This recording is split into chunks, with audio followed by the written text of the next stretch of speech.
नमस्कार। आप सुन रहे हैं द बॉलीवुड रेडियो और मैं हूं आपके साथ आकाश।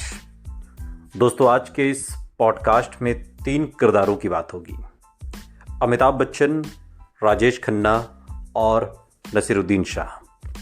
नसीरुद्दीन शाह चूंकि आर्ट फिल्मों के लिए जाने जाते हैं और कला फिल्मों में नसीरुद्दीन शाह ने अलग अलग किरदार निभाए जो आज भी लोगों को याद हैं, चाहे वो मंडी का डुंगरूस हो या फिर बाजार का वो गंभीर इंसान। हर अलग अलग किरदार में नसीरुद्दीन शाह, और आज भी जब अभी विद्या बालन की जो फिल्म द डर्टी पिक्चर, उसमें देखिए नसीरुद्दीन शाह को बात के दिनों में, या फिर माधुरी दीक्षित के साथ बात के दिनों में जिस तरीके के रोल नसीरुद्दीन शाह की, हर अलग अलग किरदार उन्हें बाकी लोगों से अलहदा करता है। लेकिन नसीरुद्दीन शाह सिर्फ अपनी एक्टिंग के लिए ही नहीं जाने जाते, नसीरुद्दीन शाह जाने जाते हैं अपनी बेबाक बयानी के लिए भी। और ऐसी ही बेबाक बयानी नसीर साहब ने अमिताभ बच्चन और सुपरस्टार राजेश खन्ना के लिए की। नसीरुद्दीन शाह भारतीय फिल्म जगत के सबसे अनुभवी एक्टर्स की लिस्ट में शुमार हैं, इसमें कोई दो राय नहीं। लेकिन उनके विवादित बयानों से जैसे चोली दामन का उनका नाता रहा और वो बेबाक बयानों के लिए जाने जाते हैं और इसी वजह से वो अक्सर सुर्खियों में भी रहते हैं। नसीरुद्दीन शाह ने कभी भी अपनी बातों को रखने से कोई परहेज नहीं किया। उन्होंने बॉलीवुड के कई स्टार्स और उनकी फिल्मों पर अपनी बातों को रखा, फिर चाहे वो अमिताभ बच्चन की फिल्म शोले हो या फिर राजेश खन्ना के निधन के बाद काका को घटिया एक्टर कहना।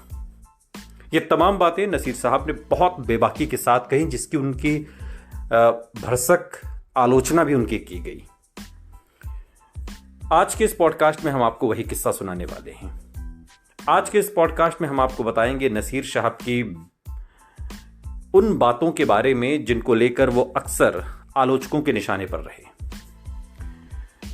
नसीरुद्दीन शाह की अदाकारी के बारे में किसी को कोई शक नहीं। उन्होंने निशांत फिल्म से साल 1975 में सिनेमा में कदम रखा और फिर स्पर्श, आक्रोश, बाजार जैसी यादगार फिल्में की। जाने भी दो यारों और मासूम फिल्मों में अलग अलग भूमिका से अपनी अदाकारी का लोहा मनवाया, लेकिन उनके बयान कई बार विवादों की वजह बनी। 100 से भी ज्यादा फिल्मों में नजर आ चुके नसीरुद्दीन शाह ने एक इंटरव्यू के दौरान एक बार कहा कि अमिताभ बच्चन ने तो कोई महान फिल्म नहीं की। शोले का जिक्र करते हुए उन्होंने कहा था कि मैं शोले को ग्रेट फिल्म नहीं मानता।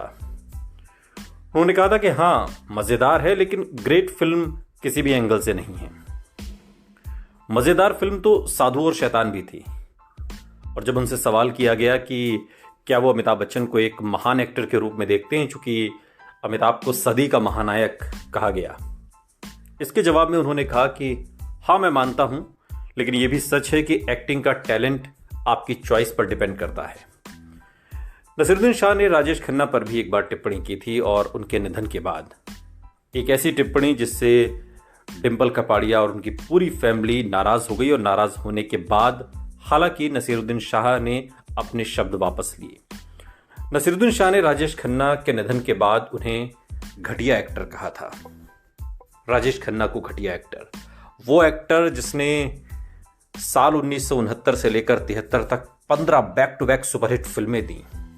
वो सुपरस्टार जो नसीरुद्दीन शाह के हिंदी फिल्म इंडस्ट्री में आने से पहले अपने सुपर स्टारडम का लोहा मनवा चुका था। वो स्टार जिसकी एक झलक पाने को लोग बेताब रहते थे। वो स्टार जिसके फिल्म में होने का मतलब यह था कि फिल्म सुपर डुपर हिट है। उस सुपरस्टार को नसीरुद्दीन शाह ने निधन के बाद घटिया एक्टर कहा। दरअसल नसीरुद्दीन शाह ये कहना चाहते थे कि राजेश खन्ना जैसे सुपरस्टार के पास मौका था कि वो ऐसी फिल्में दे सकें जो समाज को, सिनेमा को एक नई दिशा दे सके, लेकिन उन्होंने ऐसा नहीं किया। और एक्टिंग को लेकर जब सवाल पूछा गया कि काका की एक्टिंग आपको कैसी लगती है, इस पर नसीरुद्दीन शाह ने उन्हें घटिया एक्टर कहते हुए कहा कि राजेश खन्ना ने अपनी हर फिल्म में एक जैसी एक्टिंग की और एक जैसे ही किरदार रोमांटिक तरीके से निभाए, और इसके अलावा उन्होंने कुछ नहीं किया। जबकि उनके पास जो सुपर स्टारडम था, वो चाहते तो सिनेमा के लिए, हिंदी फिल्म इंडस्ट्री के लिए, समाज के लिए कुछ बेहतर कर सकते थे। हालांकि इस बात में थोड़ी सी सच्चाई यह है कि राजेश खन्ना एक जैसी फिल्में कर रहे थे, रोमांटिक फिल्में कर रहे थे, लेकिन ये बात भी सच है कि काका की पहचान ही रोमांस थी, रोमांटिक किरदार निभाने की उनकी अदा, और इसी की वजह से दुनिया उन पर फिदा थी। लेकिन सालों बाद, खासकर उनके निधन के बाद, इस तरह की टिप्पणी करना किसी भी तरह से न्याय संगत नहीं हो सकता। हालांकि बाद में जब डिम्पल कपाड़िया, अक्षय कुमार, ट्विंकल खन्ना ने अपनी नाराजगी जाहिर की, तब नसीरुद्दीन शाह ने अपने उस स्टेटमेंट के लिए माफी मांगी। सुनते रहिए द बॉलीवुड रेडियो, सुनता है सारा इंडिया।